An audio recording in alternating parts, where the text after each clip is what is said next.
Juventus was founded in 1897, thanks to the initiative taken by some students from the Liceo d'Azeglio school of Turin. One of the Latin names suggested by the students was Juventus, and it was here that the story of the greatest Italian football club was born. Juventus has the highest number of championship victories under its belt. The official colour of the team was originally pink, shortly to be exchanged for the black and white strip that has been part of the DNA of this legendary club for more than a century. 1905 was the first year that they became champions. Other champions at that time were Durante, Armano, Mazzia, Verretto, Forlano and Donna. It is after the break caused by the First World War that Juventus started to show what a brilliant Italian team they were.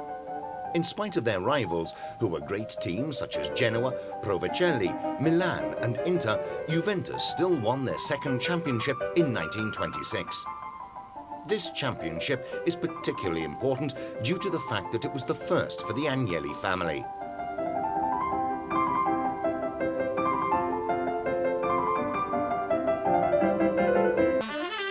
In fact, Edoardo Agnelli, Giovanni and the residing president Umberto's father had taken over as team president in 1923.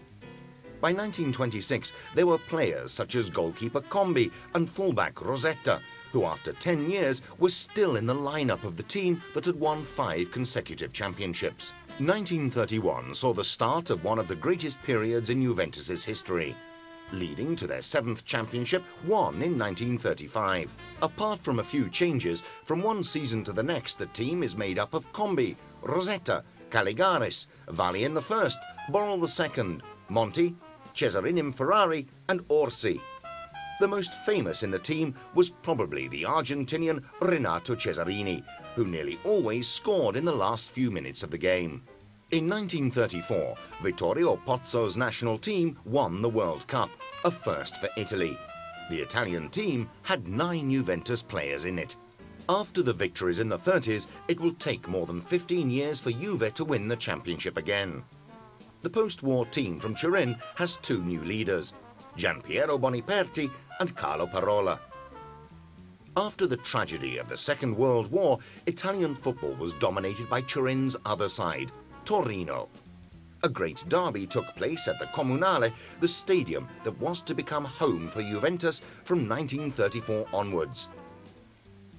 In 1947, Giovanni Agnelli is elected president of the club, giving him the chance to watch fate take hold of the team that had always been one of his greatest passions.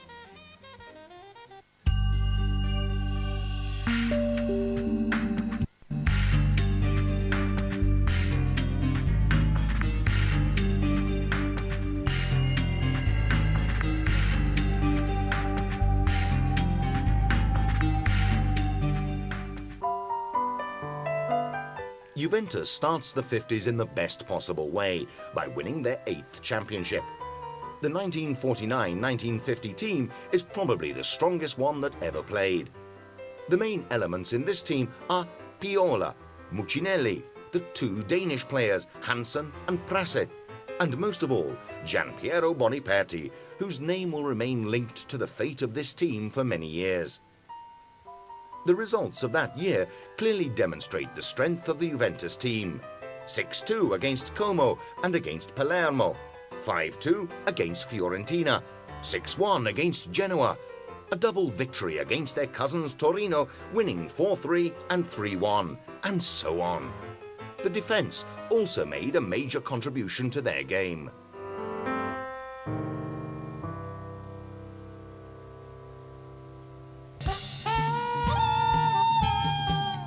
In 1950-1951, Torino took 3rd place, but the title is won yet again by Juventus, who are getting better all the time.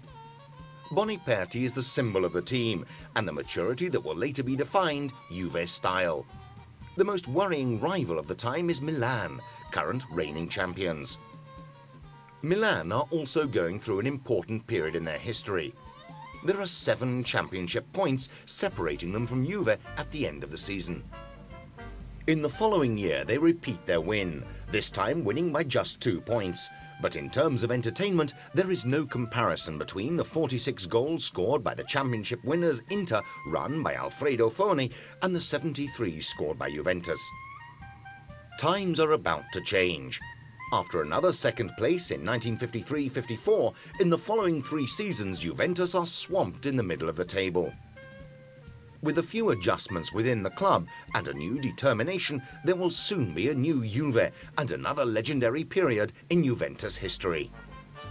Omar Sivori and the giant John Charles arrive in Turin. Led by the able captain Boniperti, Juventus is back on course. Their progress through the 1957-58 season is phenomenal. Juventus win the championship with no problem. From then on, the first stars appear on the team members' shirts. Anyway, how can anyone stop the Giants? Who can block the way of a natural force such as John Charles? In the 1957-58 championships, the Welshman earns himself the title of best striker, scoring 28 goals. He and Omar Sivori have formed an extraordinary duo, a duo worth 50 goals. They use perfect teamwork that very few are capable of establishing. It's the matches against Milan that give the most emotion in the 50s. With the South American acrobats such as Sivori, Schiaffino and Altafini, the decade closes with Milan's win. But Juventus don't wait long to celebrate. It comes at the start of the following decade.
"92 goals against 68.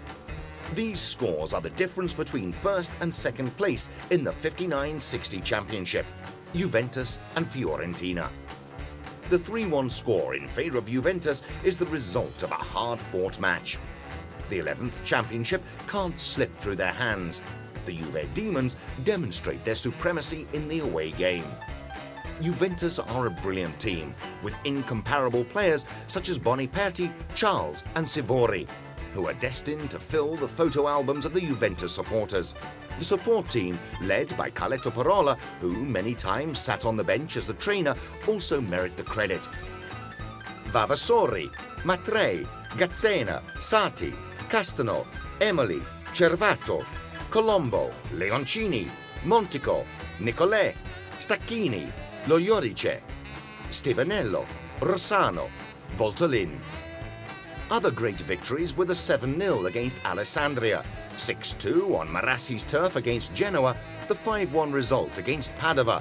There is no escape for anyone when playing Juventus.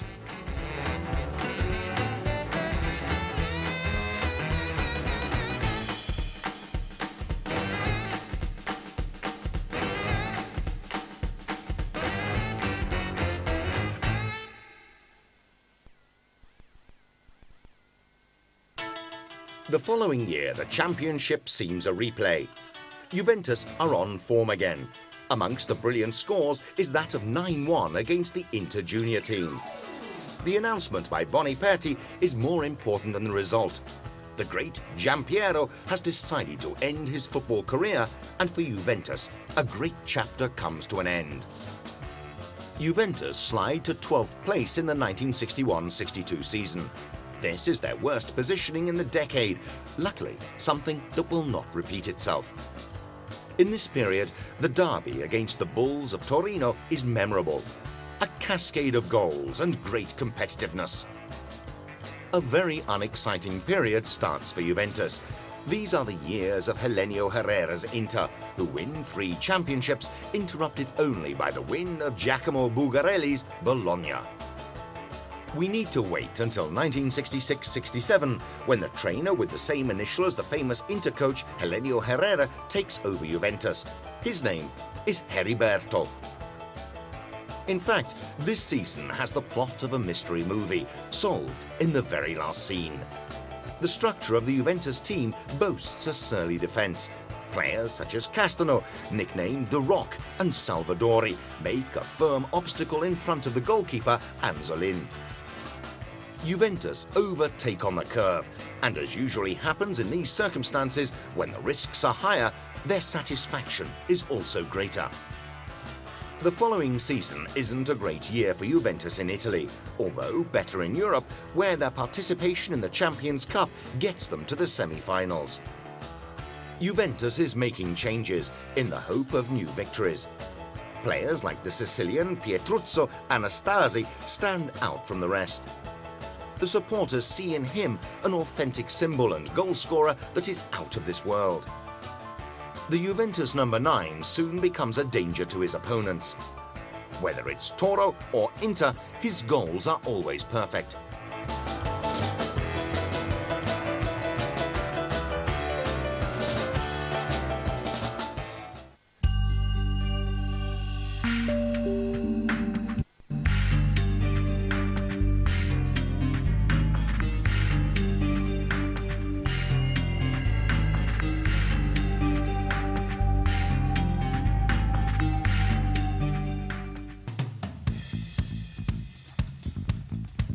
A key way of judging Juventus during the 70s is by looking at the derbies.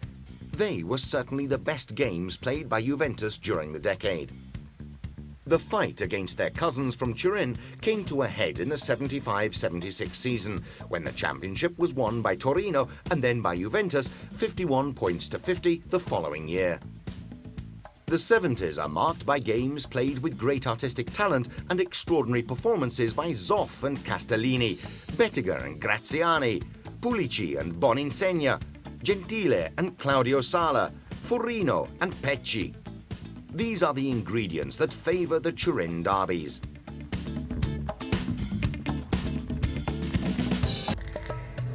In the 70-71 season, Juventus triumphs in all its competitions. In fact, players like Spinozzi, Furrino, Cucureddu, Morini, Haller, Causio, Anastasi, Capello and Bettiger wear the Juventus strip.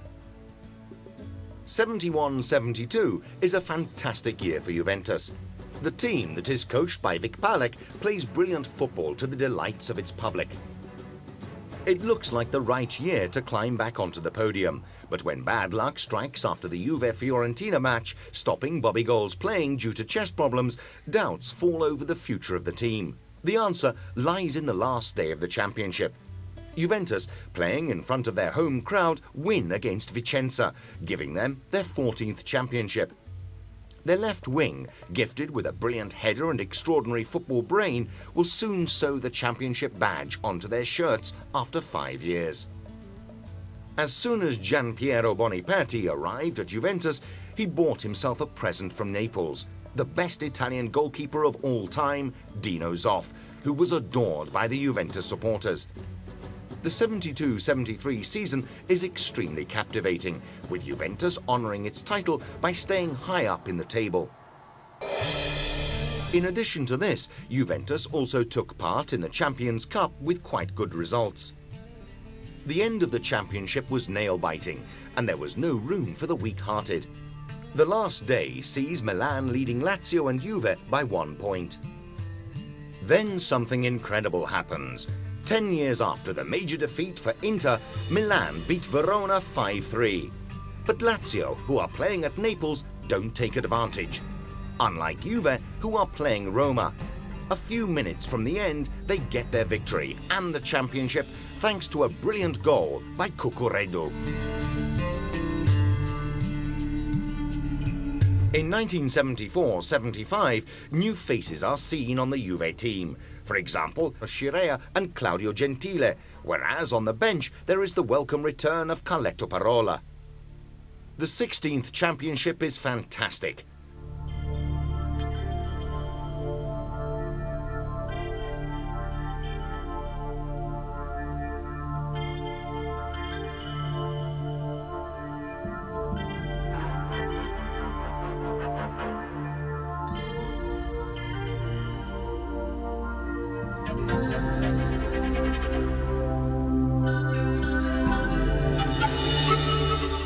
The first phase of the cycle, inaugurated by President Boniperti, comes to an end.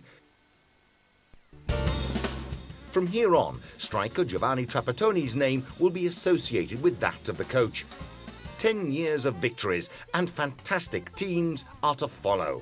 With their new trainer, Juve gain new confidence.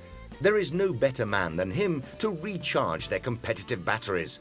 Juve change Capello and Anastasi and bring Benetti and Boninsegna in from Milan.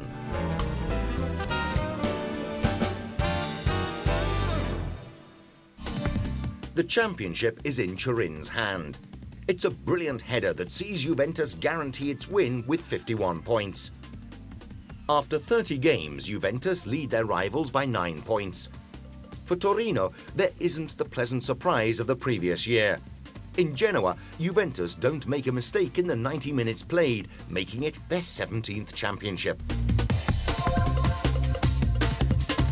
A few days before their first European trophy at the Bilbao Stadium against Atletico, there's a real battle. Juventus make it a double. This year, the Juventus fans have gone through emotions that they believe difficult to repeat. They were wrong. It's just the start of a cycle that will last for a long time. The first signs are seen immediately.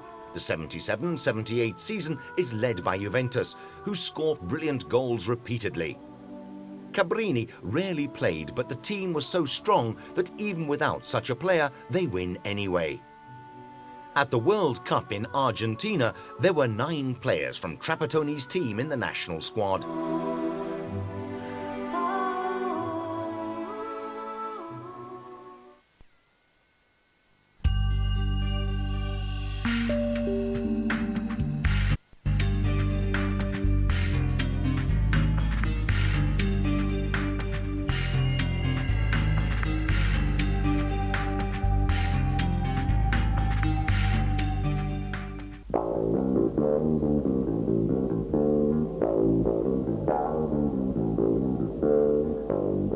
The 80s open a new era in Italian football, the possibility of bringing foreign players into the game. Yet again, the management of Juventus get it right, choosing Liam Brady, who proves to be a shrewd choice. He will score 2 goals for Juve in their quest for the championship. The 80-81 championship's highlight was against Pruzzo's Roma and Brazilian Paulo Roberto Falcao. It's an appointment that Roma have waited 40 years for. It's Brady who reveals himself to be Trapattoni's secret weapon, capable of both dictating great strategy and fine shots.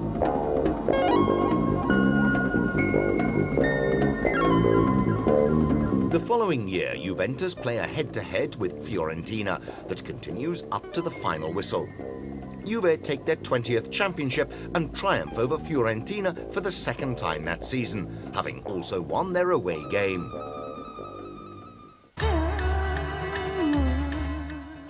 At the Comunale against Milan, it is a very young centre-forward named Galdarisi, nicknamed Nanu, who scores a hat-trick.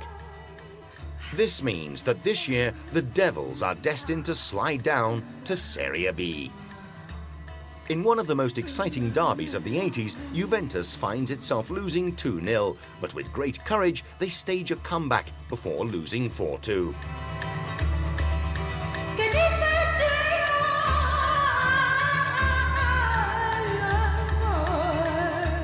In the last match, it's Liam Brady who scores the deciding penalty in Catanzaro. The Irishman is already aware that there is a substitute destined to take over from him, but Platini's shadow doesn't stop him from giving his supporters what they came to see. The next championship win in Spain is Roma's. Juve is full of world champions, and with the two new arrivals, Leroy, Michel and Zibi Boniek take second place, but not before beating their direct rivals at Olimpico. Michel Platini was the man of the match for his quality play.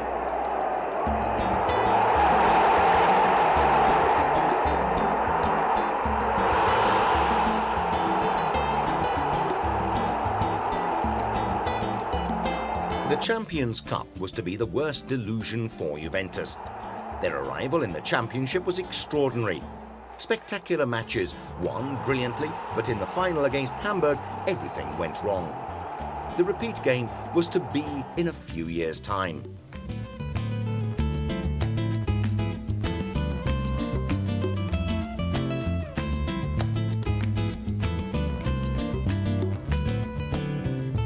The Italian Cup was their consolation.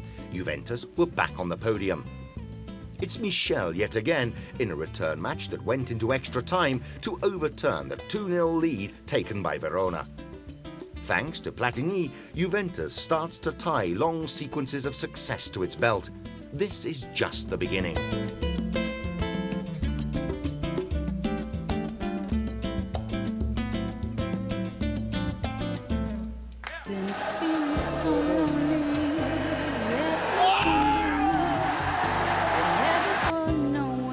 Ma sì, l'ha vinto meritatamente, abbiamo 4 punti di vantaggi, rimane una partita, è finita, matematicamente adesso è finita.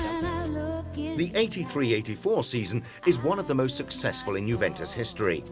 After the delusion of the previous year, Juve make it a double win, taking the Championship and Cup Winners' Cup. I've taken my chances, true romance is what I've made. Zoff is no longer with Juventus. Stefano Tacconi has taken over. Bettiger flew to Canada after a brilliant career. The Juventus walk towards victory shows its rivals no mercy. The most interesting games in the first round were against Milan, Roma and Inter. You make me tingle inside. Juventus pace their march towards their target, and after the first round they stand alone. Some of their rivals begin to worry about the rematch. Looking at the Juventus attackers, they have good reason to be worried. Trapattoni, una gara di pattinaggio su ghiaccio in Italia un pubblico del genere forse non l'ha mai avuto. Beh, direi che questo pubblico merita veramente di godersi un ottimo spettacolo, perché affronta sacrifici, affronta appunto intemperie come queste e credo che sia giusto ripagarlo.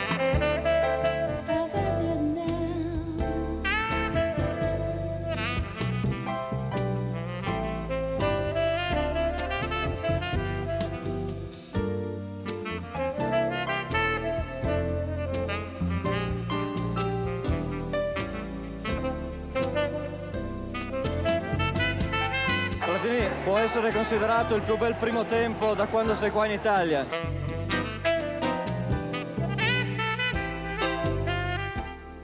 In front of the public at San Siro, Platini and his teammates teach Baresi's team a real lesson. It's 3-0 with a hat-trick of goals from Platini. It is useless to say that he's the leading striker with 20 formidable goals. Paolo Rossi, in counter-attack, continues to just miss the ball. Vignola is ready to take advantage of every occasion.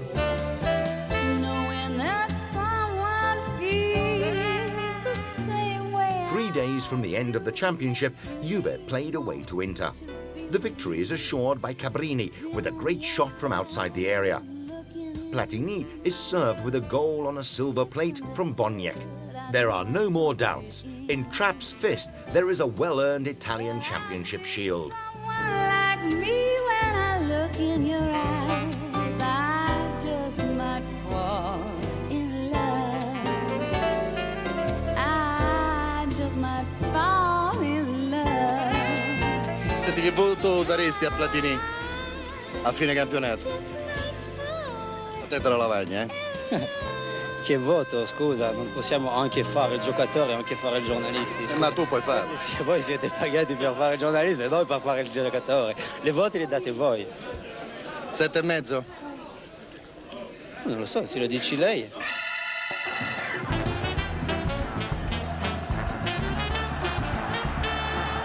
The banquet is over. On the 16th of May 1984 in Basilea, there's a wonderful conclusion, and the final of the Cup Winners' Cup sees the Portuguese team Porto as their rivals. In the 13th minute, Vignola scores an absolutely brilliant champion's goal. After the equaliser by Porto, it takes the magic of a champion who is having one of his best games. So Zibi Boniek, with a perfidious kick, gives Turin the precious trophy they have long wanted. And all Italian Juventus fans are wild with joy.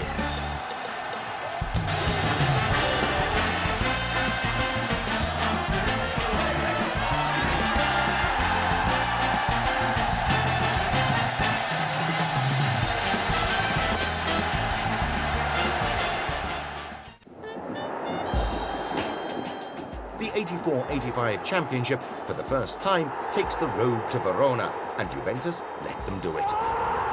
Trapattoni's men are concentrating on Europe. While Turin was under the snow, there is the European Super Cup win against the English team Liverpool, thanks to 2 goals by Boniek. It's the first time that an Italian team has won this trophy.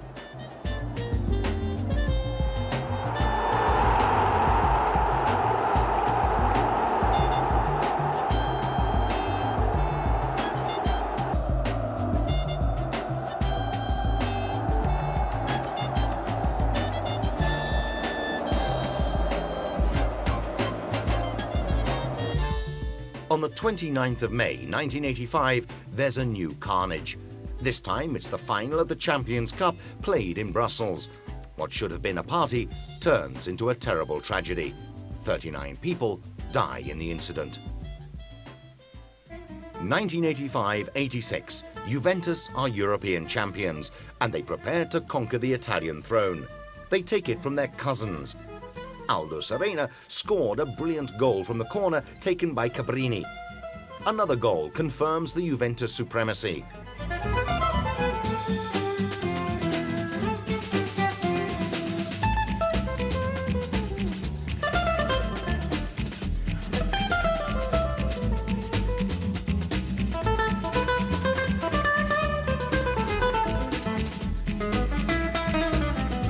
On the 8th of December 1985, they win the final of the Intercontinental Cup against Argentinos Juniors. Juventus now have every possible title under their belt. Emotion runs high in the championship, but Juventus' brilliant start kills off most of this when Juve celebrate a record 8 consecutive wins, steamrolling all their rivals. The 23rd championship is a thrilling final against Roma. Eriksson's team throw away their chances, losing at home to Lecce, who are in last place in the table. At Turin, Laudrup's goal secures the Juventus win over Milan.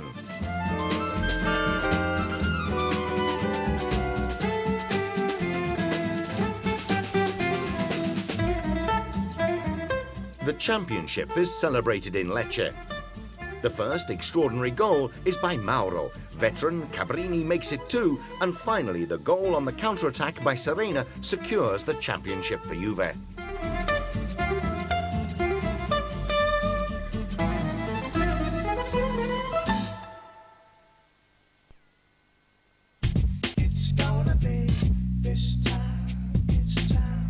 The final years of this decade offer little emotion compared to those that the Juve supporters were used to. Trapattoni made way for Rino Marchesi on the bench. The gap Platini's departure left was never well filled. Rush and Zavarov proved to be inadequate substitutes.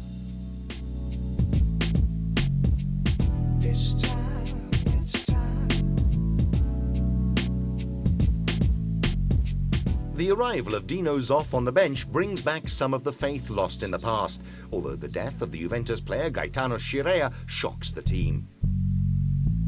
This time, it's time, the right time.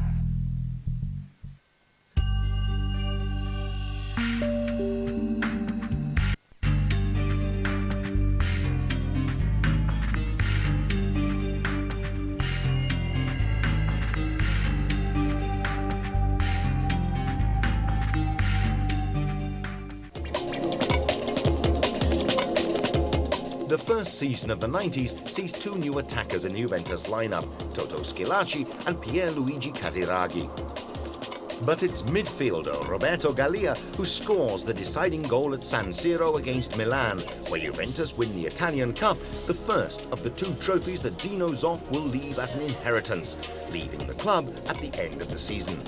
Zoff lifted a strongly desired trophy, one against a team that had planned to win everything: Championship, Champions Cup and Italian Cup. Listen, Ultra Punkilla.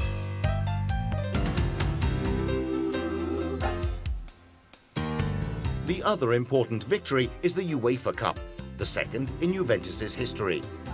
Their victim in the final is Fiorentina, beaten in the first leg 3-1 in a red-hot match. The stars of the evening are Gallia, Casiraghi and De Agostini, who substitutes Cabrini on the left wing.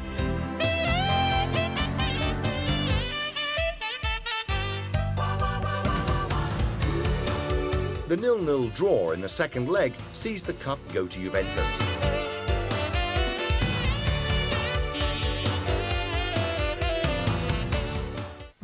In 1990-91, the coach is Gigi Maifredi. The slogan is Champagne Football, and the bubbles have been brought out by outstanding players like Roberto Baggio, Giulio Cesar and Thomas Hassler. Juve suffer a humiliating and inexplicable experience. They're out of the UEFA Cup. At the end of the first round, Juventus have the same number of points as Sampdoria, who will go on to win the championship. Maifredi's experience ends that year, and he is substituted by the man who helped Juventus win more than anyone. The following year, 92-93, Gianluca Vialli is brought in to strengthen the team. If Trapattoni's first year doesn't hold great surprises, the second year certainly does. Juventus gets back to its peak form.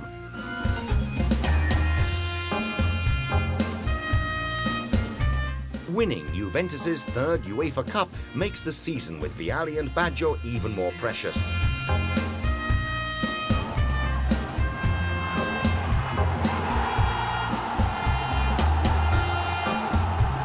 It's an extraordinary game, played by the divine ponytail Baggio in Turin against Paris Saint-Germain.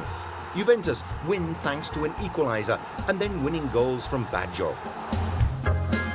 Roberto will repeat himself in Dortmund against Borussia in the final.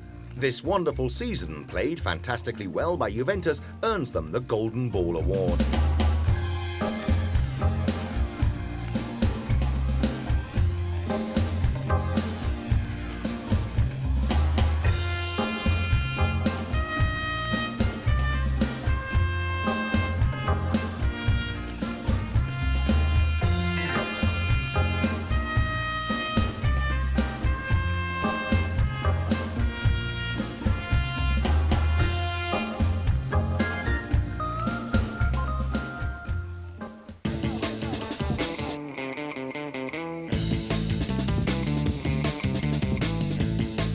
But it's in the 94-95 season that Juve yet again come into the national limelight as the strongest team.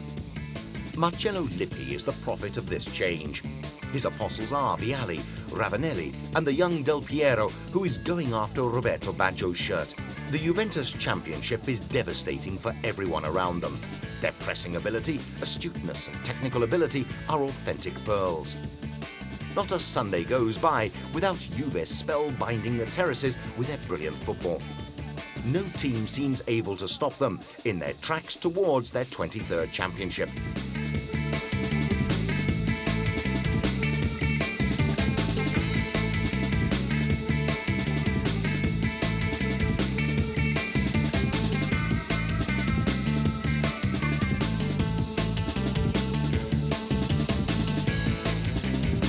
The deciding game for the title is at Delle Alpi against Parma, who are second in the table. The 4-0 victory demonstrates the difference between the two contenders. Juventus also win their 9th Italian Cup, and yet again their rivals are Parma.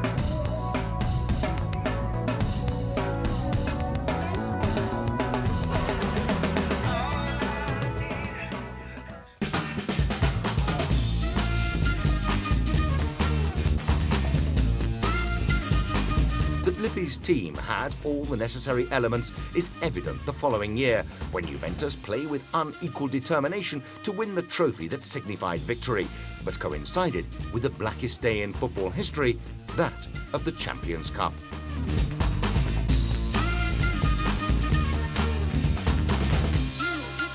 Del Piero, è ancora là, è ancora là! Torricelli, c'è Stellano, Del Piero, Torricelli, sinistro, che gol incredibile! Del Piero, calcio di punizione, si ferma, poi riparte, tiro, e il gol del Piero!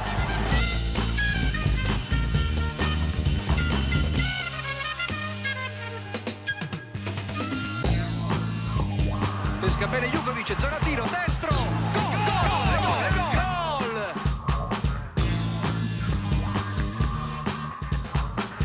Gianluca Vialli put all his courage and capacity at the disposition of his team in the final played against Nantes.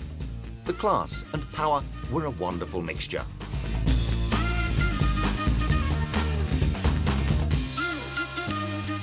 Comunque forza Jugovic.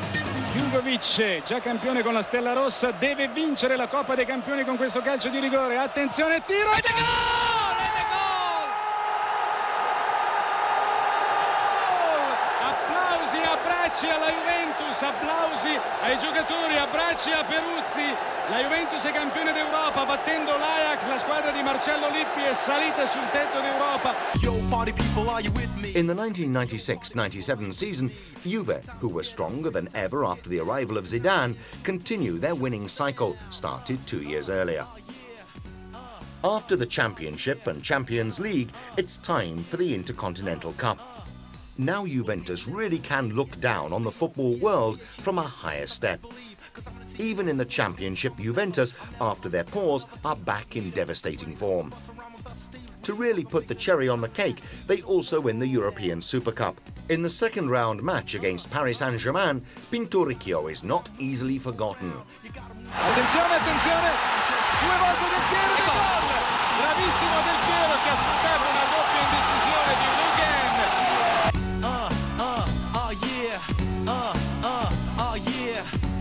Well, check it out, cause I'm a CEO here with the flow. Cause I'm gonna tell you now, Theo's always on the go. Check out the round. 1996-97 is the year Christian Vieri came to light. Originally relegated to the bench, it is during the first match of the second round that his goal brings important points to the team, helping them to win their 24th Championship Shield. The short shot sound with the hardcore rocker. Cause when I'm on the microphone, I'm never gonna stop. The old school flavor with the brand new style. Cause I'm gonna tell you now, I'm wicked and wild.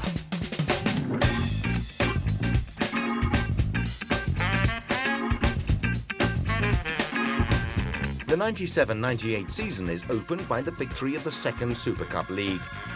The championship will see Juventus victorious for the second consecutive time. In attack, there is a deadly duo, Alex Del Piero and Super Pippo Inzaghi.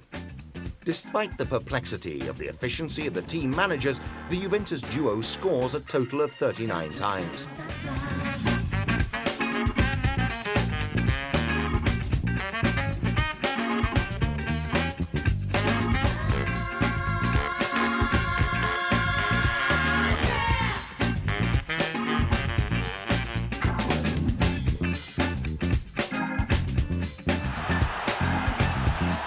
The capability of this attack, blended with a resistant defence, make Juventus far superior than their rivals, and the 25th Championship Shield is child's play.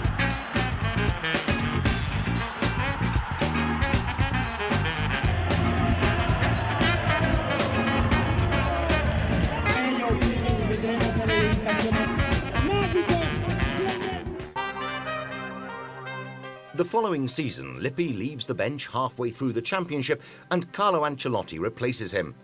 Despite a few important victories, like that at Olimpico against Lazio, Juventus is out of the running for the Championship Shield. During the following 2 years, under the guidance of Carlo Ancelotti, Juventus came very close to winning the Italian Championship. In 99-2000, Ancelotti's men are beaten by Lazio after having inspired all season and having played excellent football.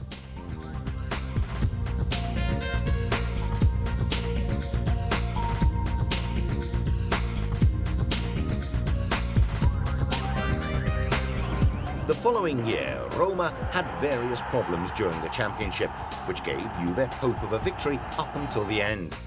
The championship shield isn't won by Juventus that year, even if their new player, David Trezeguet, shows his great talent. Viene seguito da Zanetti. Zidane prova a girarsi, Zidane ancora attraversone, Antonello anticipato, Alex Del Piero!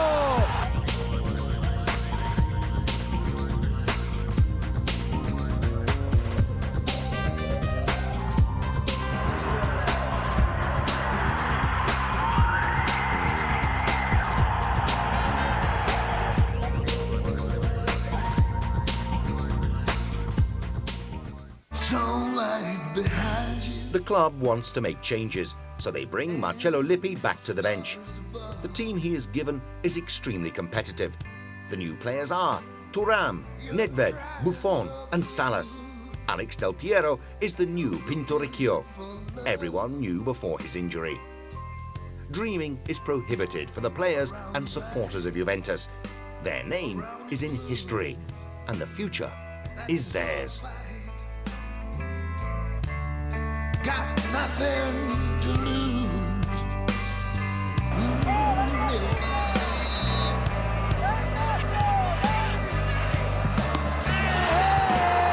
El Matador 3-2.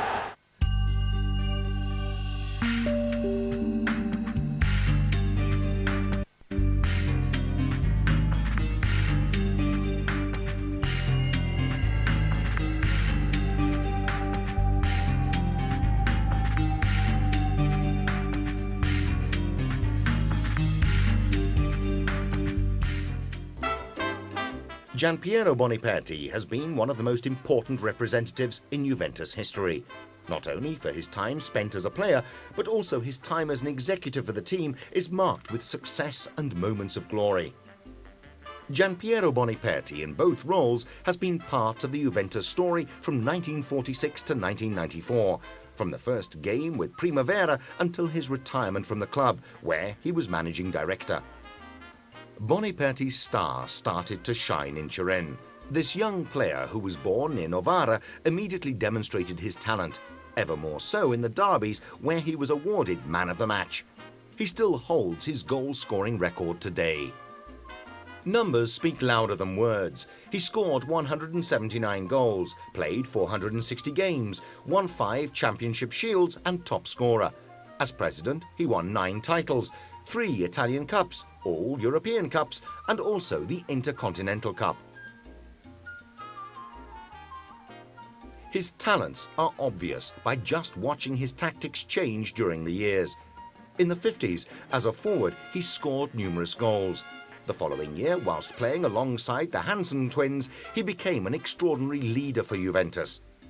He also played a supporting role as an inside forward behind another great pair, that of Charles and Sivori. As the years relentlessly pass, he is no longer leader on the field, so he uses a mix of passion, willpower and vast experience to become an extraordinary manager.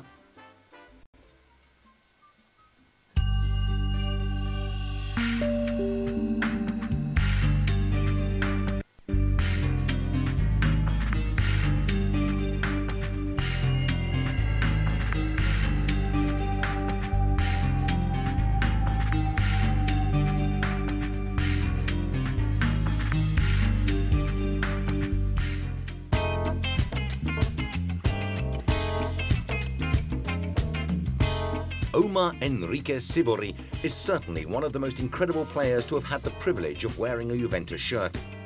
Born in San Nicolas in Argentina in 1935, Sivori came to Juventus from River Plate in 1957 thanks to Umberto Agnelli.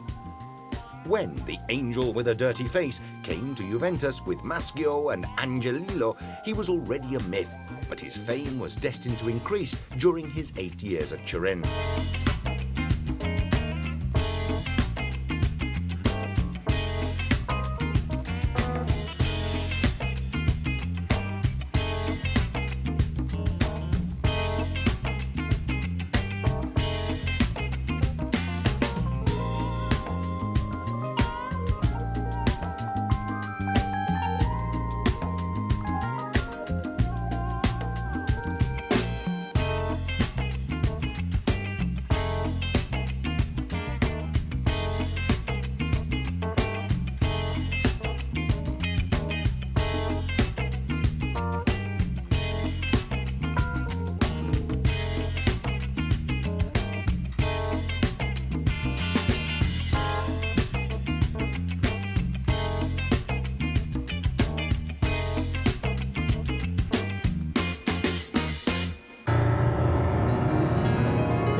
In the championship, the silver ace wearing a Juventus shirt scored 134 goals, but Boniperti and Charles managed to score even more.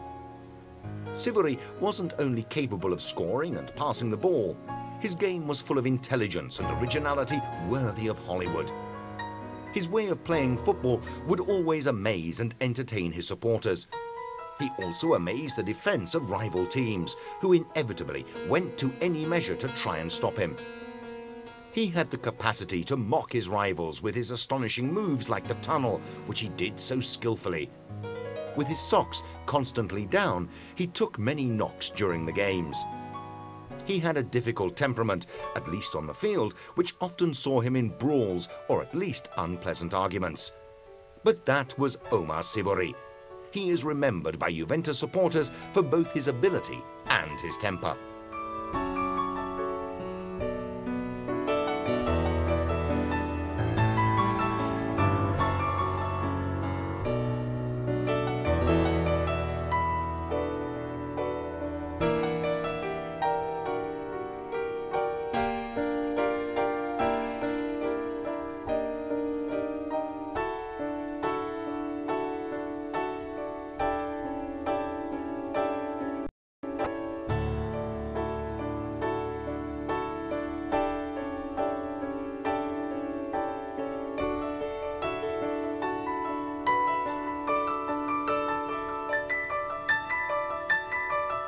Sivori, along with Juventus, won the 1958 Championship Shield, and they got their first stars in 1960-61.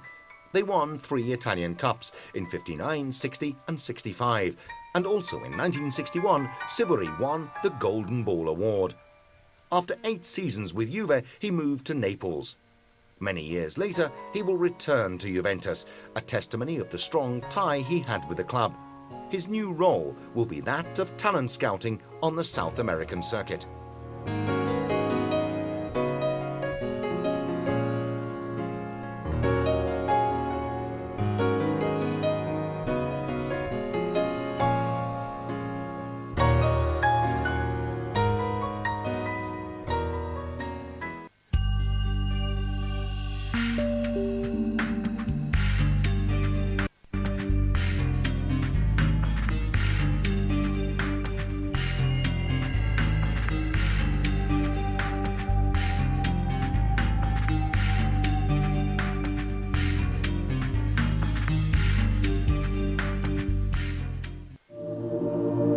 Roberto Bettiga was Juventus' star player in the 70s and early 80s. His collaboration with the Juventus club could be compared to that of Gianpiero Boniperti.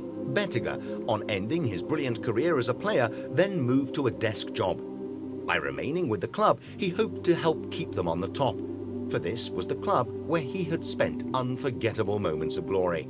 Bettiga was born in Turin in 1950, and except for one season spent with Varese when he was 20 years old, he always wore the Juventus strip before moving to Canada, where he would have a brief career before ending it definitively. His great tactical intelligence, extraordinary technical ability and born leadership made it possible for Bettiga to rise above the rest onto the same podium as Boniperti. Bettiga was not only an incredible goal scorer, he also progressively became involved in the action within the match, making him an example for other players. As well as his incredible ability to adapt his game to the team, he also wins, having scored 16 goals, the Best Striker Award of the 79-80 Championship. During the 13 seasons that he wore the Juventus strip, they won an amazing 7 championship shields. Whilst managed by Giovanni Trapattoni, they won 4, plus 2 Italian Cups and a UEFA Cup. In 1994, he returned to Juventus as an executive and managed to take Juventus on to win 3 championship shields, an Italian Cup, 2 Super Cups and an Intercontinental Cup. It was just like being in the 80s again.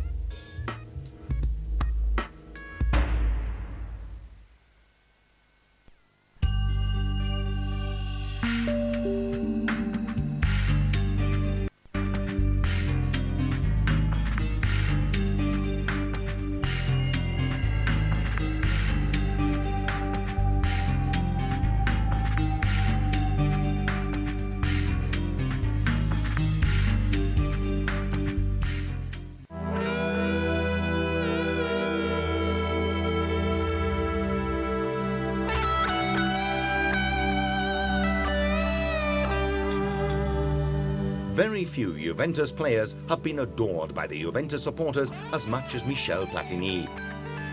Nicknamed Le Roi by the French, he was brought to Juventus thanks to his #1 fan, Agnelli, from whom Platini has always received very special treatment. Bought for just 250 million lira, Platini was the best investment ever made by Juventus. In just 5 years in Turin, Michel won, together with his team, 2 championship shields, a Champions Cup, a Cup Winners' Cup, an Intercontinental Cup, a European Super Cup, and an Italian Cup.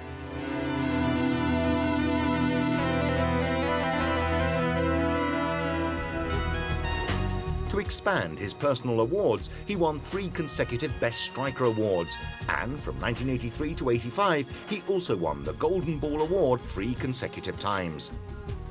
The numerous victories, his outstanding charisma and fondness he found not only from his team supporters, but also from the whole of Italy, make Platini the best example of what happens when intelligence is added to football. His wit and irony have accompanied him throughout his career, both on and off the field. He started off in the lineup of Saint-Étienne, where he began at just 17 years of age, but Michel became world famous whilst wearing the Juventus strip. Few players have been capable of combining fantasy and tactics so well. His play always had a touch of genius, was always unexpected, and involved his teammates as much as possible. His long shots, dribbling, right-footers, left-footers, headers. He had a nose for goals and for winning crosses. He was a natural.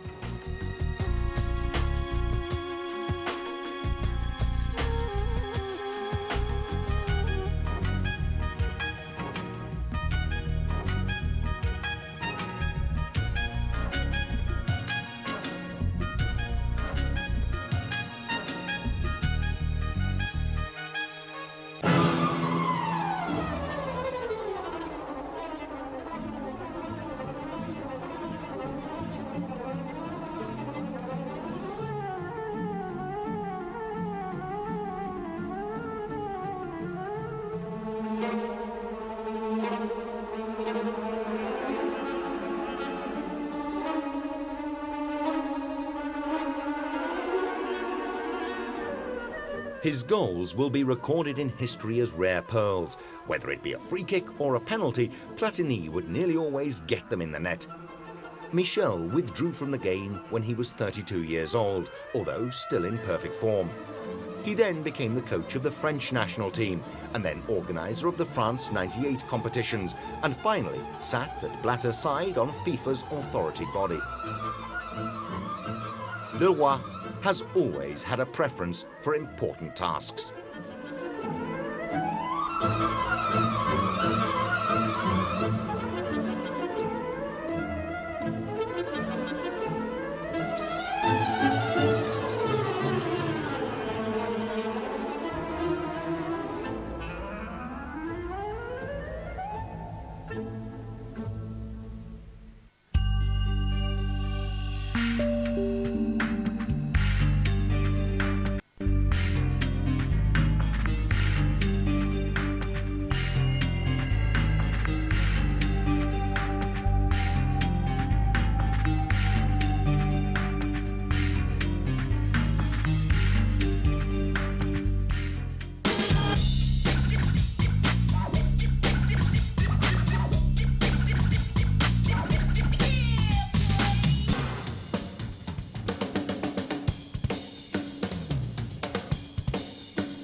Alessandro Del Piero is today the undisputed face of Juventus. Born in 1974, Alex was the last player to be bought by Juventus president Boniperti before resigning his post. The young Juventus talent arrived in Serie A during the 93-94 season and managed to score 5 goals in 11 appearances and win the Championship Shield the following year. In the season of his first triumph, Del Piero shines through even with players such as Fabrizio Ravanelli, Gianluca Vialli and Roberto Baggio present. It is indeed with Baggio that this young Juventus player established a relationship based on respect and challenge. Del Piero substituted Roberto Baggio in the Juventus supporters' hearts. He won the number 10 shirt and was relied on for the artistic role that is necessary in great teams. He was nicknamed Pinturicchio by Agnelli, and this took over from his old nickname Raffaello, which had been given to him a few years previously, having been passed on to him from Caldogno. Del Piero's football is interpreted in the same manner as that of Baggio, full of inventive, genial and unexpected moves. His goals were scored with such outstanding ability that the Del Piero goal was termed. A Del Piero goal was a shot dropped into the top left-hand corner, bouncing off the woodwork, hitting the opposite post and falling into the net. The talent to lead his team by the hand in important moments and play high-class football even at a very tender age has made Del Piero an excellent... Del Piero si gira, gol! Stupendo gol di Alex Del Piero con una botta violentissima e stupenda coordinazione. Signori, qui siamo al cospetto di un grandissimo campione.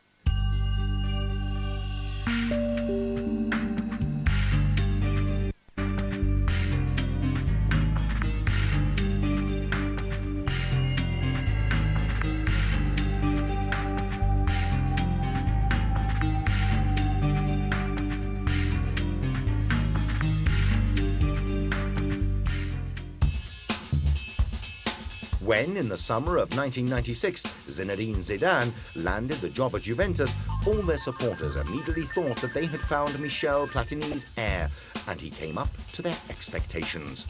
The Frenchman, originally from Algeria, enchanted the Italian terraces thanks to his extraordinary talent. In cui può inserirsi, vediamo Zidane, attenzione, dribbla tutti quanti, un gol stupendo del francese e la Juventus passa sul 4-1, ancora una doppietta, un gol al 33esimo di Amoruso, un gol al 34esimo di Zidane, più o meno quello che era accaduto nel primo tempo agli stessi minuti, 2 gol nel primo tempo, 2 gol nella ripresa, fantastico.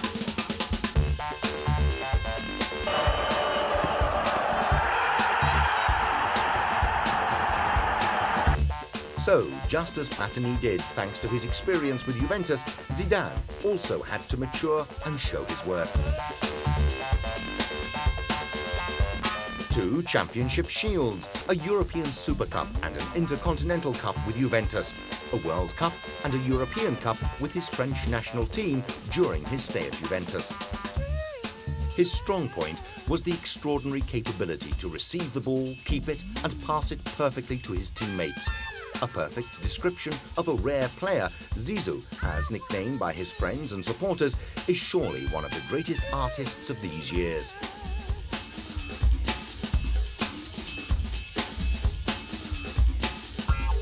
The spectacular run-up to his goals and his magisterial ease when setting up goals for his teammates makes him irresistible.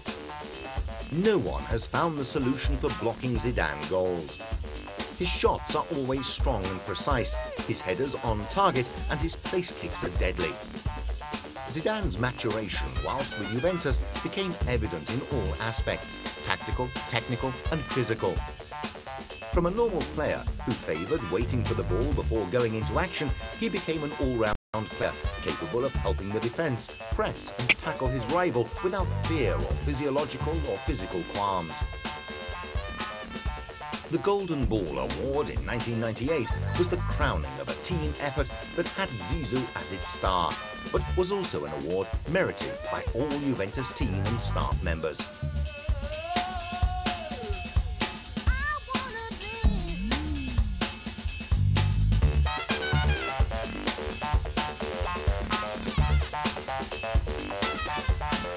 Si incarica della battuta Zinedine Zidane. La rincorsa del francese, il suo destro girare, il gol della Juventus con Zidane, un destro diretto al quinto minuto, bianconeri in vantaggio. Di ginocchio Zidane, pericolo, carica al sinistro, il gol. Era il doppio, incredibile, incredibile, 9 minuto, una cannonata di Zidane, sorprende Sebastian Frey. Zidane dentro 1-2, Zidane in area di rigore, Satu!